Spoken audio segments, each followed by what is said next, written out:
1929ஆம் ஆண்டு காங்கிரஸ் மாநாடு லாகூரில் நடைபெற்றது. இந்த மாநாட்டிற்கு ஜவஹர்லால் நேரு தலைமை தாங்கினார். இந்த மாநாட்டில் தான் இனிமே முழு சுதந்திரம், பூர்ண சுயராஜ், கம்ப்ளீட் இண்டிபெண்டன்ஸ் இதை நோக்கி தான் நம்ம பயணிக்க போகிறோம் அப்படின்னு இந்திய தேசிய காங்கிரஸ் தீர்மானம் இயற்றியது. இதற்கு முன்பு வரை டொமினியன் ஸ்டேட்டஸ், தன்னாட்சி அதிகாரம் கொடுத்தால் போதும் அப்படின்னு கோரிக்கை வைத்து கொண்டிருந்தார்கள். ஆனால் அந்த லாகூரில் நடந்த காங்கிரஸ் மாநாட்டில் தான் இனிமேல் முழு சுதந்திரம் தான் நம்முடைய இலக்கு அப்படின்னு முடிவு பண்ணி அதை நோக்கி பயணிக்க தொடங்கினாங்க.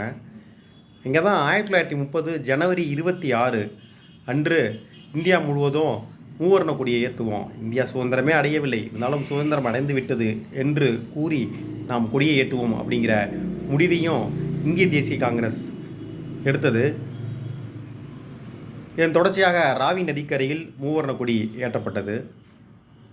1930 ஜனவரி 26 நம்ம இந்தியா முழுமைக்கும் கொடியை ஏற்றணும். அதன் நினைவாக தான் இந்தியாவுடைய அரசியலமைப்பை நாம்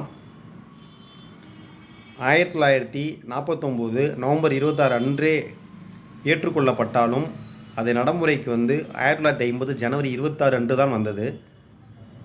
அந்த 1930 ஜனவரி 26 அன்று நம்ம கொடியேற்றணும். அந்த நிகழ்வை மறந்துவிடக்கூடாது, அதை ஞாபகம் வைத்து கொள்ள வேண்டும் என்று தீர்மானித்து தான் 1950 ஜனவரி 26 அன்று நாம் நம்முடைய இந்திய அரசியலமைப்பு நடைமுறைக்கு வந்தது. அப்போ இந்திய தேசிய காங்கிரஸ் மாநாடுகளில் 1929வது மாநாடு முக்கியமான ஒரு மாநாடாகும்.